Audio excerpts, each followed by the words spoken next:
palavra do pastor. Uma mensagem que pode mudar a sua vida. Louvado seja o nome do Senhor. João capítulo 16, versículo 33. Tenho-vos dito isso, para que em mim tenhais paz. No mundo tereis aflições, mas tende bom ânimo, eu venci o mundo. Palavras de Jesus. E sobre esse texto nós vamos aprender um pouco com o sofrimento, com as lutas, com as batalhas que nós enfrentamos.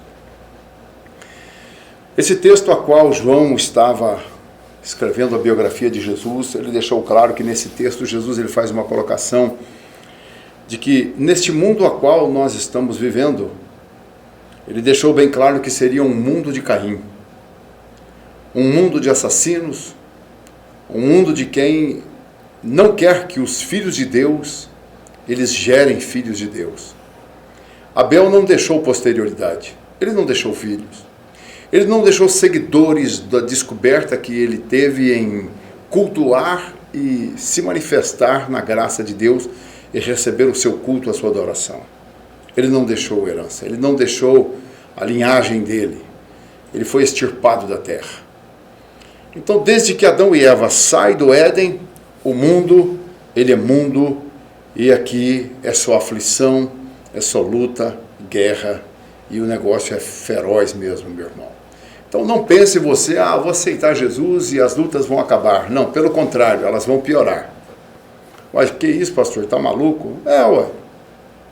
Só que você terá uma paz interior que o mundo não te dá. Já viu aqueles homens lá na ONU? Eles entram em acordo e paz e de repente rasga aqueles papel todos e bomba na cabeça dos outros e guerra e o pau vai quebrando, filho. A coisa vai moendo tudo. Então o Senhor não, ele disse, deixo-vos a minha paz.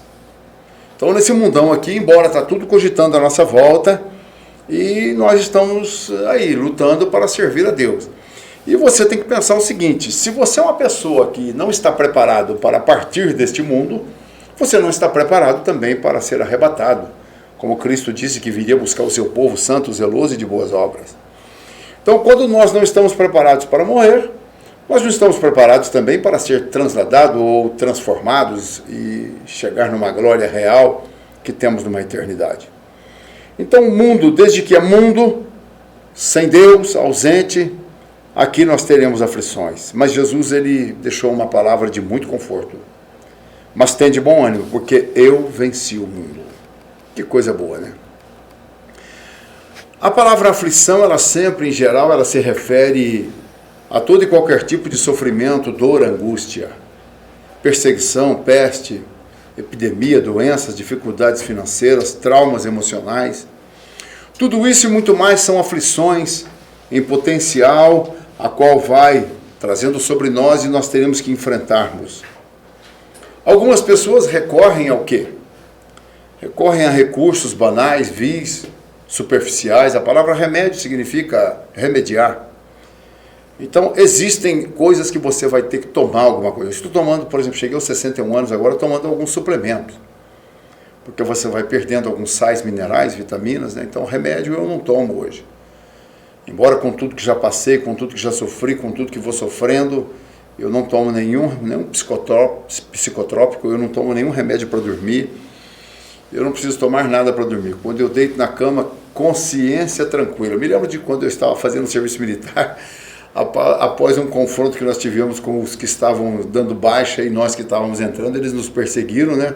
Como se fosse uma batalha, e fomos quase todos presos, inclusive eu também, e eles judiaram muito de nós, era a regra, né? Naquele tempo era a regra, e de repente, quando acabou aquela bagunça toda, um colega nosso chamado Artuso, ele era diácono da igreja, líder de jovens, né? Quando nós olhamos assim, o Artuso estava deitado na grama lá e dormindo e roncando. Vários dias nós sem dormir, correndo e fugindo. Aí alguém perguntou e falou, por que ele dorme assim, quando que ninguém aqui está conseguindo dormir? Aí eu, que era filho de pastor e conhecia a palavra de Deus e sabendo que ele era crente, evangélico, né? Eu disse, ele dorme porque ele tem a consciência tranquila. A paz na alma dele é gloriosa. E nós estamos aqui de cabeça quente, meio receioso ainda de passar por mais sofrimentos. Ele não, cabeça tranquila. Então nós temos que entender que todos nós passaremos por perseguições, por pestes, por epidemias, por pandemias, doenças, dificuldades financeiras, traumas emocionais, e segue-se por aí. Tudo isso chegará sobre nós. Bom, primeiro, o sofrimento, ele tem uma fonte na minha vida de motivação e não de desmotivação. Primeiro, eu queria que você entendesse isso. Você tem que entender que às vezes o sofrimento ele faz as pessoas ficarem engessadas. O sofrimento, às vezes, a decepção, as calúnias, né, faz com que a pessoa se torne uma pessoa engessada, apática. Ela se entra num estado de morbidão, né, se torna mórbida, se torna ociosa, não quer fazer mais nada, entra em síndrome do pânico, depressão, coisa. Para mim é motivação. Quanto mais bota fogo no meu pé, mais eu posso andar, filho. Mais eu vou correr, filho. Que coisa boa, viu? Então devemos lembrar que nós vivemos em um mundo caído, em pecado, na devassidão, dirigido por Satanás. Como é que funciona isso, pastor? Uai, é duas forças ativas funcionando neste mundo. Duas forças muito ativas. Porém, uma negativa e outra positiva. Elas são ativas por quê? Porque elas estão em ação. Jesus, por exemplo, quando ele chegou em Marcos, no capítulo 5, chegou um momento que ele perguntou para o moço que estava possesso e disse, qual é o teu nome? Ele disse, Legião. Legião não é nome. Legião é um contingente militar. Então ele disse, Legião. Jesus deu uma aula de demoniologia, de sataniologia para os apóstolos. Falou, aí se for uma legião romana, tem 4.000 soldados. Se for grega, tem 6.000 soldados. Como pode 6.000 demônios estar dentro de um corpo? Então esse mundo caído, ele vive sob a influência do demônio. E tudo aquilo que você faz que contradiz as verdades de Deus e não satisfaz e não se alegra a Deus, então nós estamos caídos e num mundo caído e vivendo num mundo que está realmente na rebeldia. O sofrimento aqui não é uma exceção, ele é uma norma. Quero que você entenda, sabe, eu estou entrando num problema aí, sabe, não devia, é uma exceção que eu estou passando. Não, não é exceção não, filho. Isso é norma. É norma. E existe o sofrimento, eu queria te deixar uma coisa bem clara. Existe o sofrimento que você chamou para a sua vida, e existe o sofrimento que vem porque você é uma pessoa fiel a Deus, justa, temente e procura fazer a coisa certa. Nossa, pastor, então tem isso também? Tem isso também, coisinho.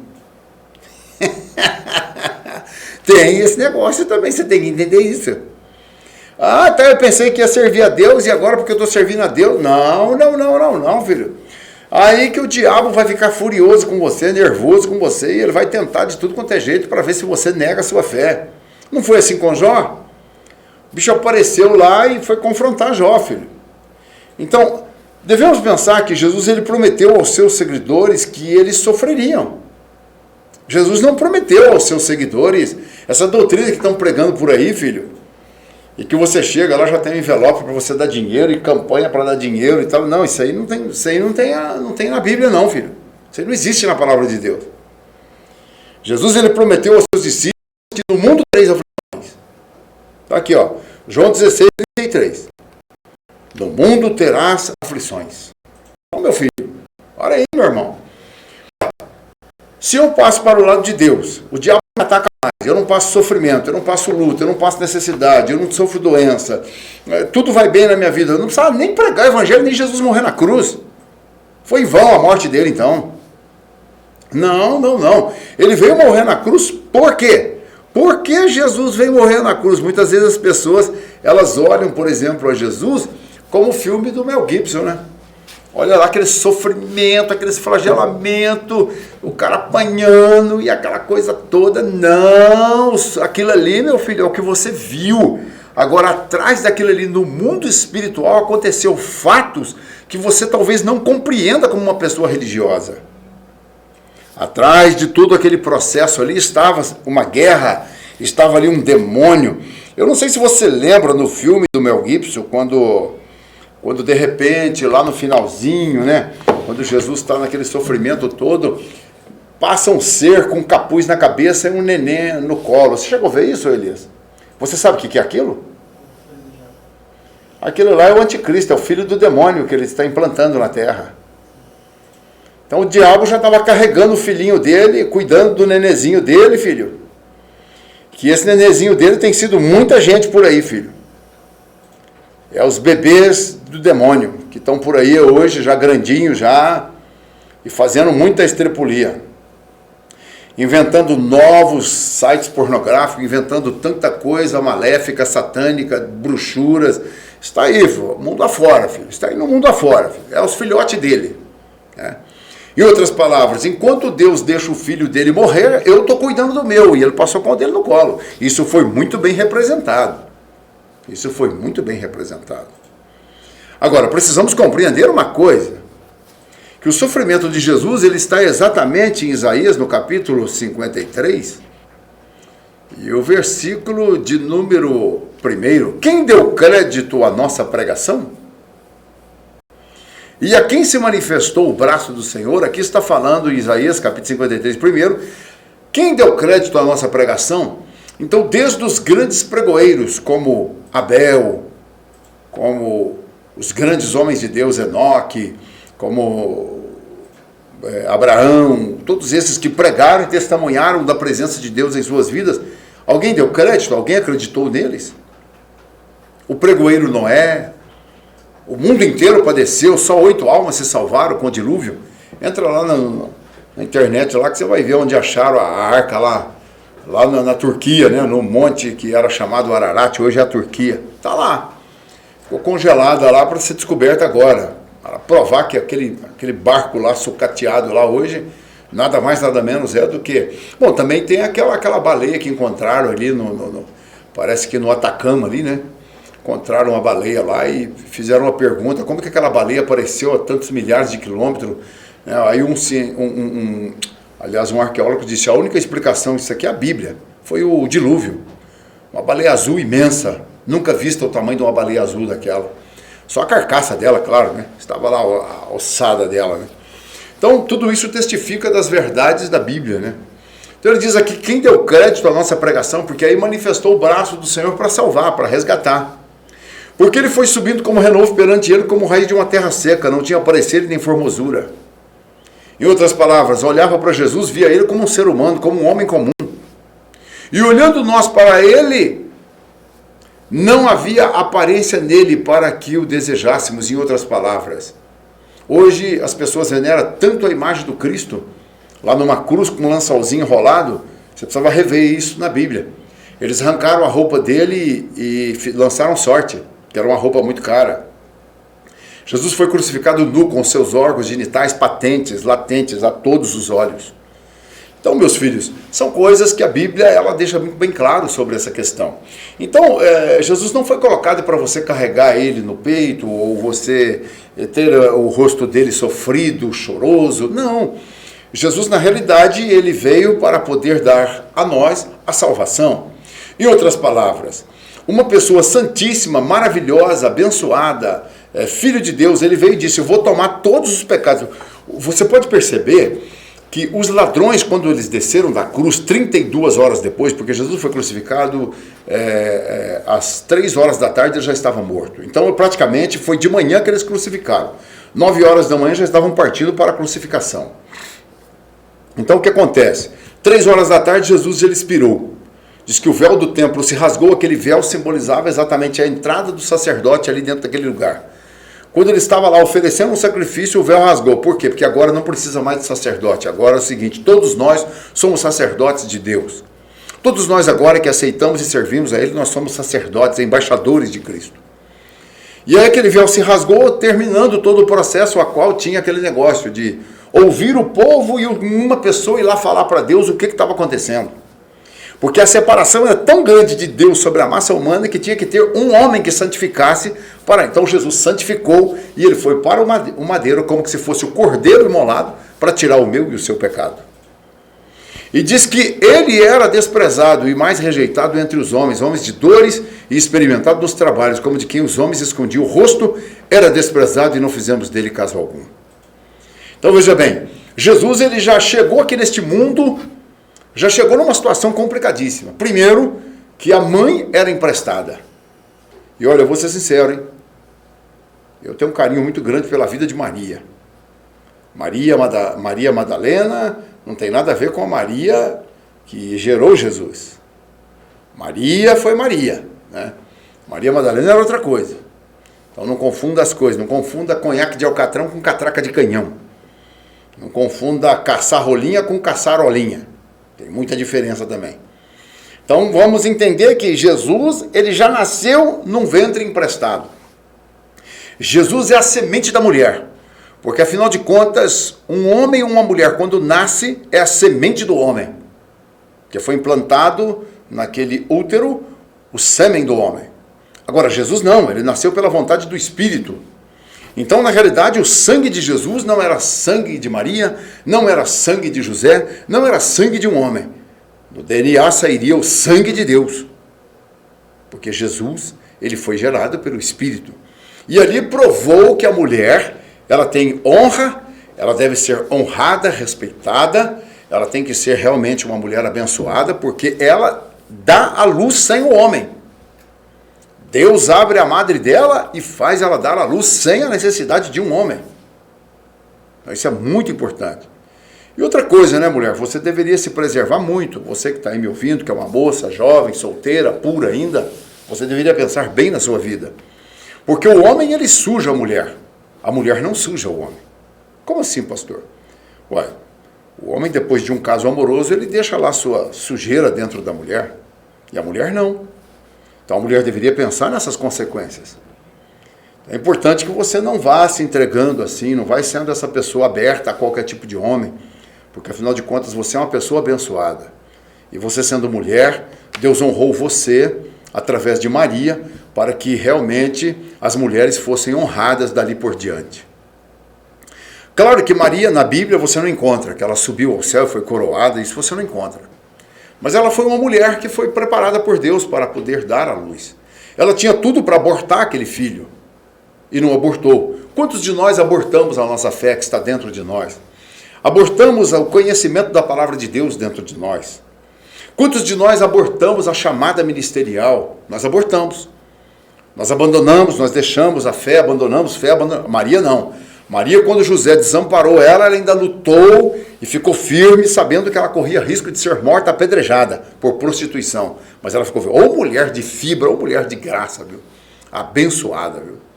Bom, então, gerou-se o filho, e agora, de repente, Jesus ele chega a esse mundo e já tem que fugir de um rei que quer matá-lo.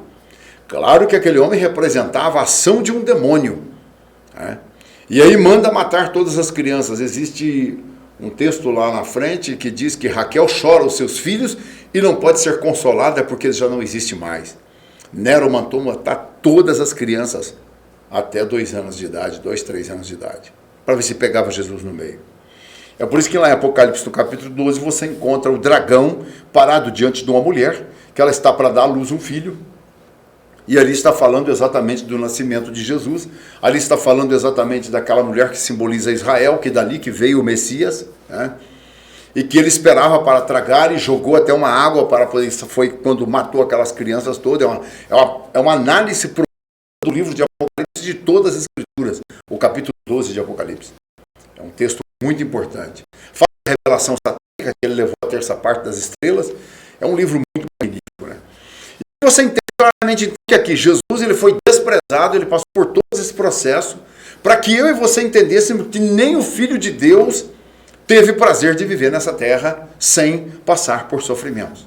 Mas é importante que através desses sofrimentos eu e você consigamos vencer.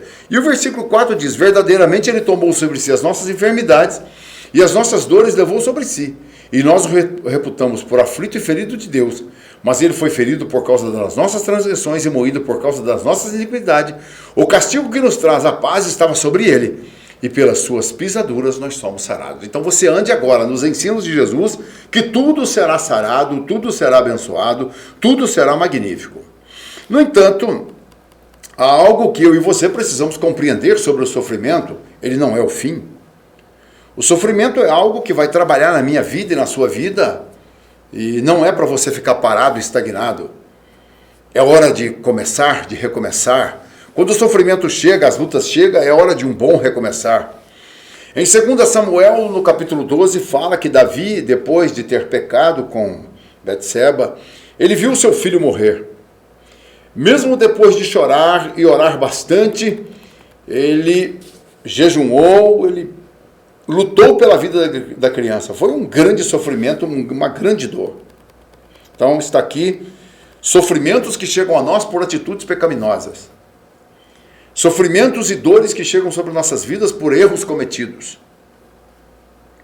Então você tem os seus, eu tenho os meus, nós temos os nossos, e nós não devemos olhar para ninguém. E muito cuidado ao visitar uma pessoa que está enferma. Muito cuidado ao visitar uma pessoa, ou ver uma pessoa, ou saber de uma pessoa que está sofrendo, e que você já sabe que essa pessoa cometeu algum tipo de pecado, que você sabe que essa pessoa já cometeu algum tipo de erro. É muito triste isso, você já chegar e julgar, essa pessoa está passando isso, essa pessoa foi muito pecadora, prostituiu demais, traiu a mulher, traiu os filhos, essa pessoa era alcoólatra, drogado, assaltante, sabe, essa pessoa extorquia pessoas, a pessoa já vai julgando. Você não é Deus para julgar as pessoas. Deus sabe como tratá-las, Deus sabe como julgar elas. Nós não. Nós somos acusadores só, né? Então, lembra que os servos de Davi, eles pensavam, como que nós vamos agora falar para ele que a criança está morta? Porque aí será mais opressão, mais dor, mais sofrimento. E Davi esperava que Deus tivesse compaixão daquela criança, que não tinha nada a ver com o pecado dele. O camarada foi muito esperto, ele pecou com a mulher, depois que mandou o esposo ir para frente de batalha para ser morto, para esconder o pecado, e casou com ela, como se tivesse tido a concepção dentro do casamento, e estava fora disso. Davi era para ser morto, ali mostra a misericórdia de Deus que o perdoou, o salvou, mas a criança era fruto de um ato pecaminoso. E Deus não queria que aquela criança crescesse dentro de uma sociedade como nós estamos vivendo hoje, né? Cresce um filho bastardo, cresce um filho de fruto de um pecado, cresce aquele filho de uma mãe que o rejeitou, cresce aquele filho que a mãe e o pai rejeitou, ninguém quis. Mas na hora lá de deitar lá e ficar no bem bom, aí eles estavam todos felizes, né? Agora vem o filho e rejeita o fruto daquilo que parecia ser tão bom. Então isso foi uma desgraça, isso não foi muito bom. Mas essa vida agora, ela vai sofrer o resto da sua existência. Quantos filhos bastardos sofrendo, sendo chacota de pessoas, sendo pessoas que passam dali por diante a viver. Eu me lembro de família, por exemplo, que sofreu muito, filho bastardo sofreu muito dentro daquela família, né? O avô atormentava aquela criança, a avó atormentava, os cunhados, os genros, os primos atormentavam aquela criança, né? E no fim aquela criança deu um grande homem, foi cuidar do avô, foi cuidar da avó, foi cuidar da mãe, né? Aquela criança foi o alento para a idade ditosa daquela família. Que coisa, né? Que coisa boa a pessoa ser curada, a pessoa ter a alma curada, a alma sarada. Então a Bíblia ensina isso, que através do sofrimento as pessoas vão adquirindo solução para os seus conflitos e problemas.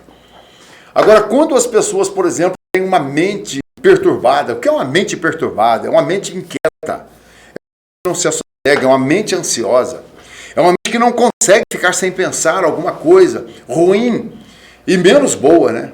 Sempre coisas ruins, sempre coisas complicadas, né? Mentes que ficam, por exemplo, nós estamos vivendo, por exemplo, uma época infernal, né? Uma época onde, primeiro, desde um processo já é assim, é a aparência da pessoa que está sendo julgado primeiro. É o carro que ela possui, é a roupa que a indumentária que ela está, o perfume que ela está usando, o relógio que tem no pulso, o celular que ela tem na mão. Então, as pessoas estão sendo julgadas assim. Um erro terrível, porque você pode ver um ladrão sentado dentro de um avião, um traficante sentado dentro de um avião, né? Uma pessoa que tem uma conta gorda, carrões, casas boas, e são ladrões, traficantes, né? Pessoas que vivem extorquindo, vivem ludibriando até o próprio Estado, enfim, e segue adiante, né? Então nós temos que pensar claramente que Davi, quando ele enfrentou todo esse problema, o Senhor ainda veio sobre a vida dele e deu graça, e ele adorou o Senhor. Ele levantou da terra, rasgou aquele manto, ungiu-se, tomou banho, vestiu roupas novas e entrou dentro da casa do Senhor e foi adorar. Então uma das coisas que às vezes o mal chega à nossa vida ele é muito importante ser trabalhado para um conforto de que nós possamos nos aproximar de Deus. Talvez você esteja aí passando uma luta matrimonial, você esteja passando um problema sério com seus filhos, você esteja passando um problema difícil na criação dos seus filhos. Sabe, eu tenho uma coisa que eu quero pensar. Sabe, a minha geração, por exemplo, fomos cuidados no chicote, no couro e na pancada. É isso aí, filho. Tinha que ser e acabou. Hoje os filhos, os pais que sofreram, eles olham para os filhos e falam, não, eu quero que ele seja meu amiguinho. Mas ele não vai ser o seu amiguinho. Está mais fácil ele ser amiguinho de uma pessoa que não vale nada do que ser amiguinho seu. Porque afinal de contas, você tem que parar e refletir o seguinte, uma comparação. Presta atenção. Às vezes o filho pega e fala assim, pai, eu quero trocar de celular. Aí tá, ele quer trocar de celular. Por que ele está falando isso para você? Porque ele não tem o dinheiro. Aí você dá dinheiro para ele. Dinheiro não é amizade. Dinheiro é para comprar. Dinheiro não é amizade. Agora, se você fosse amigo dele, você ia ensinar ele a ganhar esse dinheiro para ele comprar. Então eu me lembro as minhas filhas que eu fui chamado muitas das vezes e ameaçado até com assistentes sociais, que as minhas filhas, elas chegavam lá na escola brincando com as amiguinhas, falavam, e tal, a gente trabalha com meu pai. Falava que trabalhava com o pai. Aí eu fui chamado na escola. Aí chegou lá e tal, a sua filha trabalha, né? Fabrica copo de sorvete. Falei, ela tem uma carteira registrada? Ela tem um salário por mês? Vocês podem me provar isso? Ah, não, é que elas falam, bom, elas falam na linguagem dela. Agora, elas cooperam comigo. Elas estão lá, colocam os copos de sorvete no pacote, colocam na caixa. Elas ajudam, eu vou entregar, elas vão comigo. Elas me ajudam. Ah, mas isso não pode? Ah, não pode? Não pode por quê? Ué, vocês acreditam que eu tenho que sofrer sozinho e bancar elas todas? Não, elas têm que aprender a trabalhar já muito cedo. E outro detalhe, vocês estão aqui agora, fizeram uma reunião de pais e me chamaram para ajudar a pagar uns computadores aí que roubaram da escola. Vocês vão querer que minhas filhas pulam muro de escola aqui e vêm roubar computador também? Não, não vai ter isso na minha vida não. Então nós temos que ensinar a nossa família, filho, a lutar, a saber que dinheiro, ele vem, não é porque o pai é amigo. O dinheiro vem, não é porque a mãe é amiga. Não, o dinheiro vem porque trabalhou, porque lutou. Então hoje está aí minhas filhas, tocando a vida delas. Cada uma já tem as suas casas, cada uma já tem os seus negócios, cada um estão na sua luta. E estão vivendo muito bem, graças a Deus. Agora, vieram de onde tudo isso? De trabalho.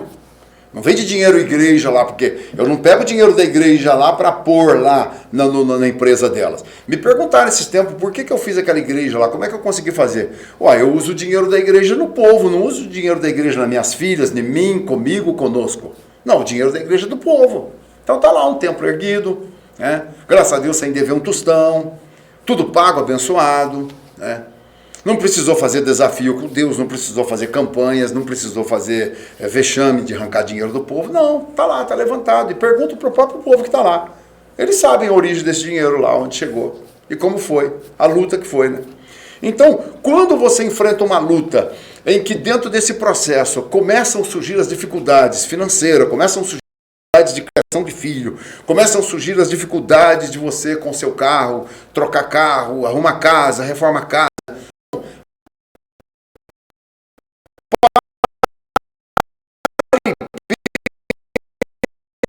sensações melhores.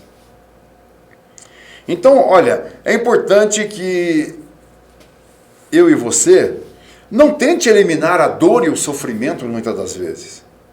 É importante que no momento da dor você... Porque, olha, é tão importante, por exemplo, existe a dor da alma e a dor física ou urológica. Então, você, por exemplo, quando você depara com a dor urológica, física, essa dor ela está dizendo que tem alguma coisa errada com o seu corpo. Você precisa... Né? Eu me lembro que eu comecei a ter uns problemas de artrite, artrose, comecei a ter dores nos cotovelos, dor nos pés, umas agulhadas, né, no pé. Aí fui ao médico e tal, ele falou, seguinte, seu ácido úrico está alto, triglicérides, você está a caminho de ser diabético. Aí agora, bom, então tá, o que é isso? Tomava uma caixa de Coca-Cola por dia. Bom, acho que não cabe tudo isso não, né, mas... não cabe não, eu exagerei, desculpa aí. Mas bebia Coca-Cola sem regra, pronto, vamos lá. Bebia refrigerante sem regra. comia tudo errado. Glúten, comia tudo errado. Todo final de semana, churrasco. Bom, você vai colocando lixo dentro de uma lata, vai azedar isso tudo uma hora. Então veio as dificuldades, veio o problema. Estava com 118 quilos. Aí minha esposa resolveu mudar toda a alimentação. É um sofrimento, filho. O sofrimento, ele traz benéficas. Benécias, aliás, desculpa. Benécias para nós. Então minha esposa, estamos mudando a alimentação. Vai mudar. Então hoje eu não como mais arroz. Hoje eu não tomo mais refrigerante. Hoje eu não como mais pão. Hoje eu não tomo mais leite. Ué, pastor, o que o senhor come? Capim, igual gado. Alface, almeirão, couve. Come capim, só mato. E comer mato. Ué, e enche, pastor, e eu não janto mais. Saíram exatamente 28 quilos. Consegui tirar 28 quilos sem fazer exercício, sem fazer caminhada, né? Claro que continuei com a minha vida de rotina, de trabalho, de luta, de fadiga, e vamos lá e tal. E graças a Deus hoje, tem até uns ternos lá que precisava arrumar uns gordinhos para doar para eles, né? Agora parece que está todo mundo querendo emagrecer, então ficou bom. Então a nossa vida, muitas das vezes, ela terá que passar por processos de dor e sofrimento para haver transformação e motivação, para que nós possamos nos consolar depois, sabendo que tudo aquilo que passamos foi um alento, foi algo para nos colocar para frente. Diz que a centopeia estava andando, não estou pregando com metáfora, mas estou dando uma ilustração que eu li, achei muito interessante. A centopeia estava andando, né? E de repente o grilo perguntou para ela: centopeia, quantas pernas você tem? Ora, o nome é centopeia porque diz que ela tem mais de 100 pernas. Então, aí diz que ela parou com as perninhas no alto assim, umas, e ficou escutando. E parou e ficou pensando quantas pernas ela tinha. Em dado momento o sol começou a queimar ela. Aí ela foi embora para frente e disse: mais de 100. Então muitas das vezes nós estamos sendo torradinhos com o sol, com o calor abrasador das perseguições, das calúnias, das difamações, das críticas, né? O calorzinho começa sobre nós. Faça uma conta. Você é o que eles estão dizendo?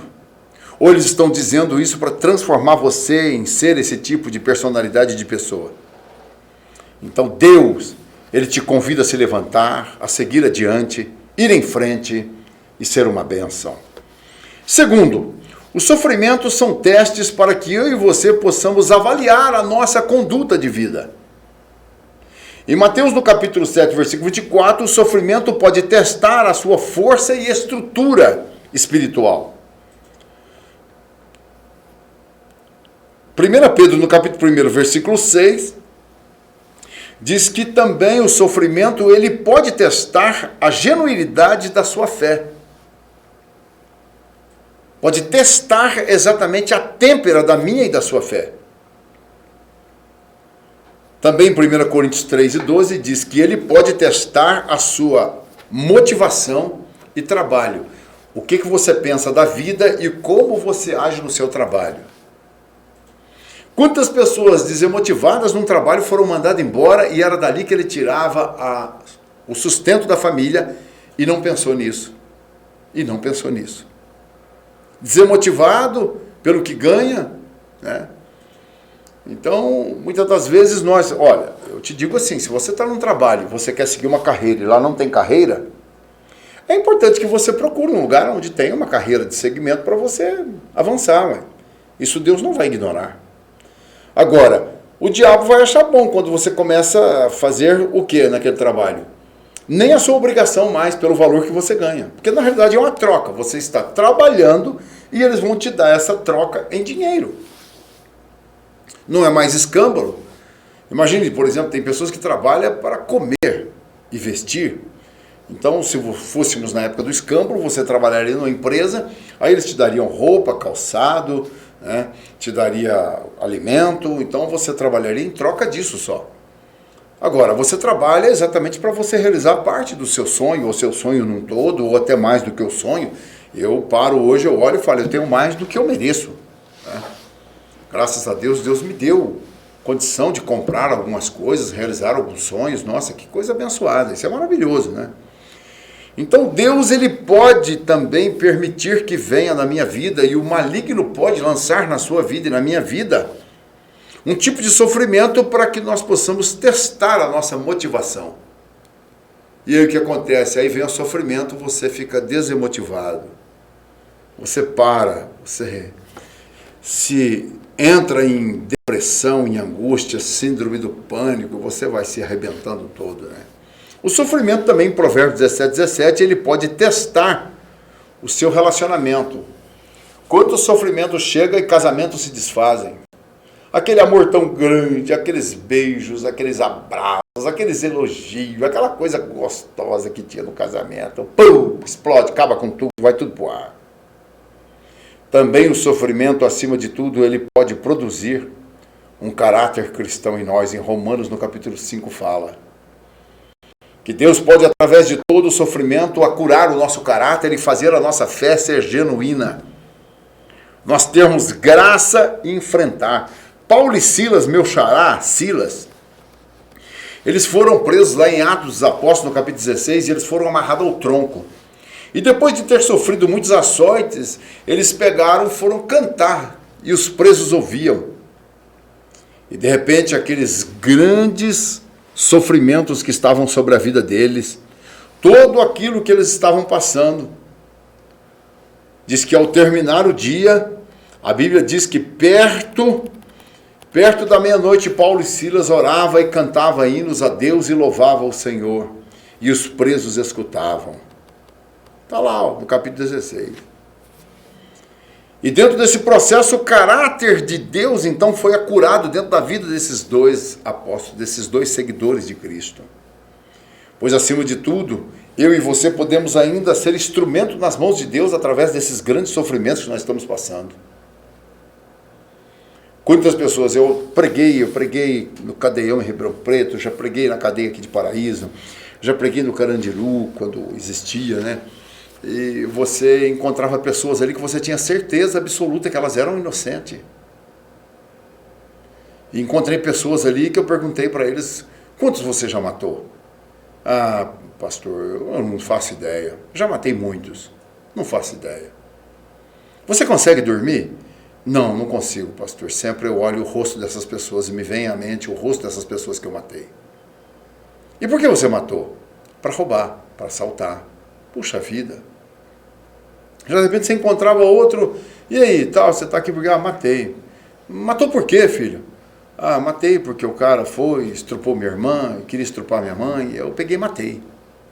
Aí você ainda olha e fala, bom, pelo menos ele estava defendendo a família, mas matar uma pessoa porque para mim defender minha família é complicado. Mas é o instinto do ser humano, também está filiado a isso, é um processo complicadíssimo, né?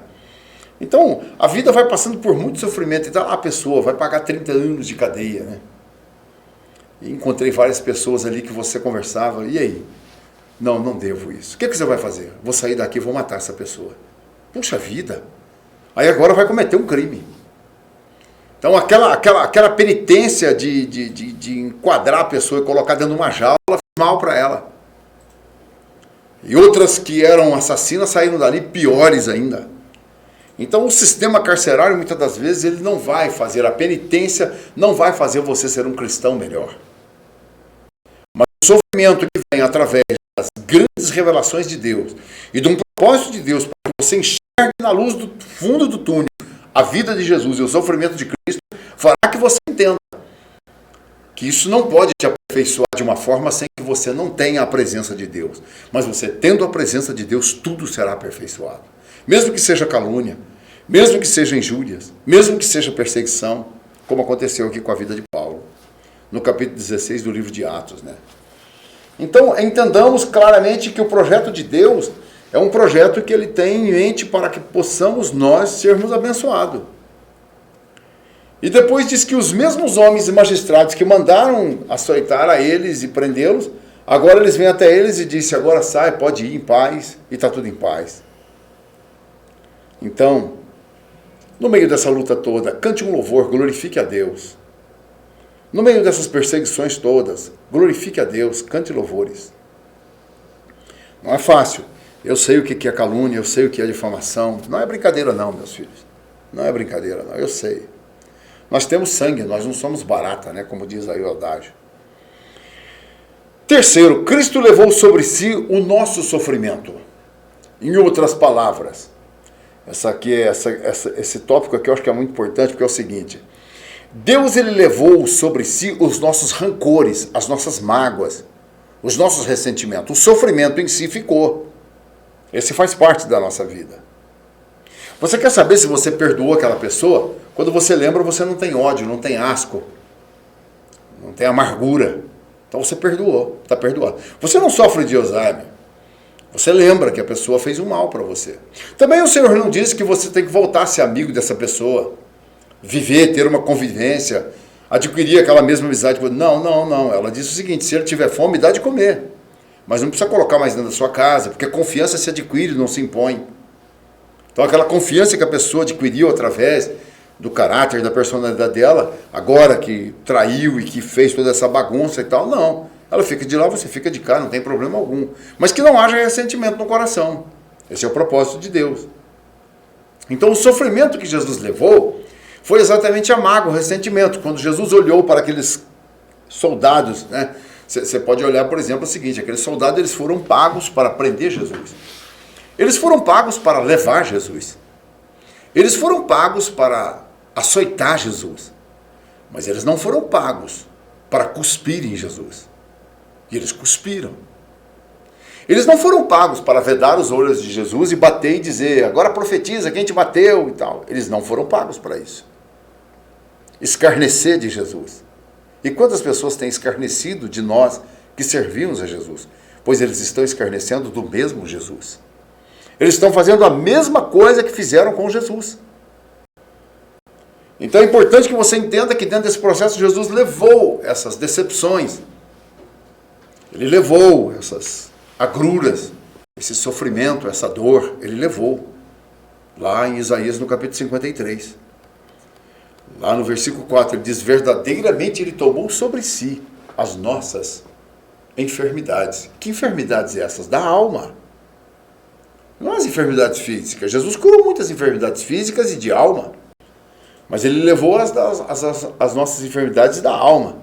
E as nossas dores levou sobre si. Que dores são essas? As dores da alma. Aquela que fica enclausurada, te incomoda, te perturba, né? E o próprio Cristo nos alerta no texto que eu li, em João 16, do versículo 33, tende vós dito isso, para que em mim tenhais paz.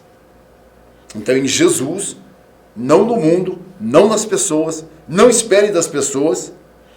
O que você tem que esperar das pessoas é ingratidão mesmo, é injúrias, perseguições, calúnias, falsidade.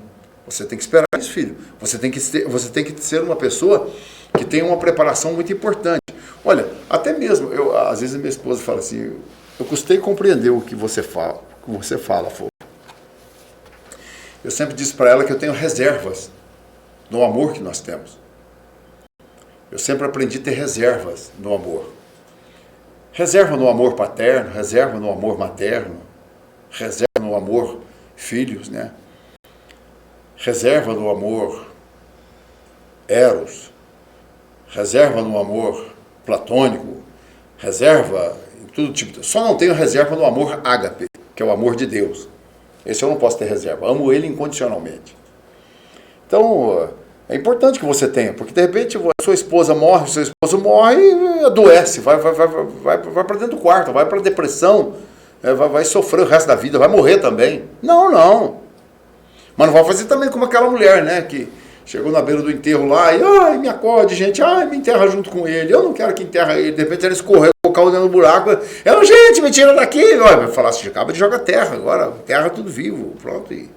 Não, então as pessoas, elas falam o que não é a realidade. As pessoas estão sentindo uma dor na alma, e a dor da alma é pior do que uma dor física. Então nós temos que entender que o Senhor, quando Ele levou tudo isso, Ele levou para que nós pudéssemos ser pessoas que tivéssemos algumas restrições na questão do amor. O dia que minha fofa faltar, vai ser uma lacuna aberta? Vai. Se ela for primeiro, eu espero que não, espero que seja eu, né? Porque é muito difícil viver sem ela aqui. Mas, se faltar, eu vou ter que aproveitar todo esse processo de dor e sofrimento e fazer a minha vivência e tocar a minha vida para frente. Não pode parar, a vida continua. Então, não deixe o sofrimento paralisar você, não deixe o sofrimento tirar o bom ânimo de sua vida, não deixe o sofrimento fazer você não olhar mais para frente. Não, o sofrimento ele tem que fazer com que nós possamos continuar lutando, vivendo, mesmo na adversidade, e que nós consigamos a paz interiormente. O nosso sofrimento não pode destruir o amor que está dentro de nós, mas o sofrimento deve destruir o orgulho e fazer produzir paciência e humildade dentro de nós. Isso é um amor glorioso. Isso é um sofrimento glorioso na nossa vida. Quantas pessoas elas passaram por tantos problemas de sofrimento para arrancar o orgulho delas, né? Tirar o orgulho daquela pessoa, a soberba daquela pessoa. E ela não compreendeu. Faz igual o camarada no meio do mato e entrou para uma floresta e gritando: Deus me ajude, Deus me ajude, Deus me ajude. O passarinho cantou. E ele não percebeu. E ele continuou: Deus me ajude, Deus fala comigo, Deus me ajude. De repente, uma flor desabrocha. E ele: Deus fala comigo, Deus me ajuda, Deus fala comigo. De repente, uma vida nasce um animal. Ele olha vendo aquela gazela gerar um animalzinho, um filhote. E ele sai gritando, sai chorando, sai gritando, sai chorando. Em dado momento, ele para num lugar e um riacho, caindo aquela água, ele gritando: Deus fala comigo, toca em mim, fala comigo, faz alguma coisa na minha vida. De repente, o sol bate sobre ele e ele não percebe. De repente, o vento sussurra no seu rosto e ele não percebe. A noite cai e ele não percebe, continua clamando. Ele não soube que tudo aquilo, Deus estava em todas aquelas simplicidades. E em tudo aquilo havia uma necessidade de nós para a vivência, para a sobrevivência e para a existência. Então nós, às vezes, nós queremos o quê? O que tem de gente correndo atrás de profetas, né? Filho, abra a Bíblia, vai ler a Bíblia, Deus vai falar com você. Pega uma mensagem aí na internet de uma pessoa séria que está pregando a palavra de Deus. Não é dando profetada, não. A palavra de Deus. Deus vai falar com você. Deus vai tratar com você. Daqui um pouquinho uma pessoa dessa te decepciona. O que tem hoje de pessoas que não querem igreja decepcionado com pastores, com crentes. O que tem, o que existe de gente assim, chega em mim, existem pessoas assim.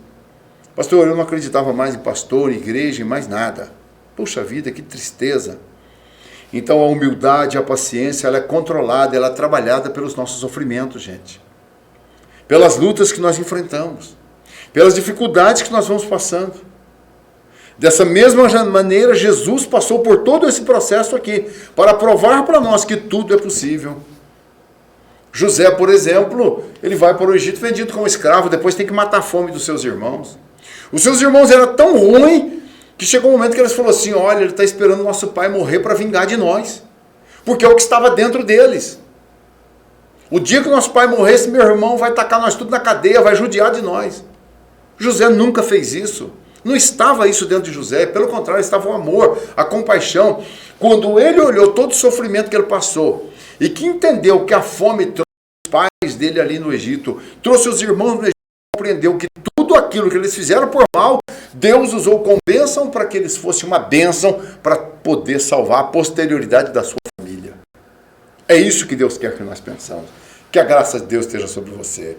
E eu vou orar agora. Jesus amado, eu te louvo, ó Deus, pela tua grande misericórdia. Que esta palavra possa produzir efeito na vida dos teus filhos. Na realidade, nós não estamos preparados para sofrer, Senhor. E ele não, na realidade, não é bom, isso não é gostoso, isso não é saudável para o nosso corpo, para a nossa mente. Mas quando nós temos a graça de Deus dentro de nós, quando nós temos o amor de Deus dentro de nós, há um grande aprendizado sobre tudo isso. E há uma paz interior que vem de Cristo sobre nós. Então ajuda os teus filhos, ajuda os teus servos, ó Pai. Abençoa essa pessoa agora atribulada, sofrida, caluniada, injuriada, traído, abençoa agora, Senhor, de graça. Pai, sara essas feridas e coloca a tua paz e a tua graça. E nos dê um dia abençoado, em nome de Jesus. Amém, amém. Que a paz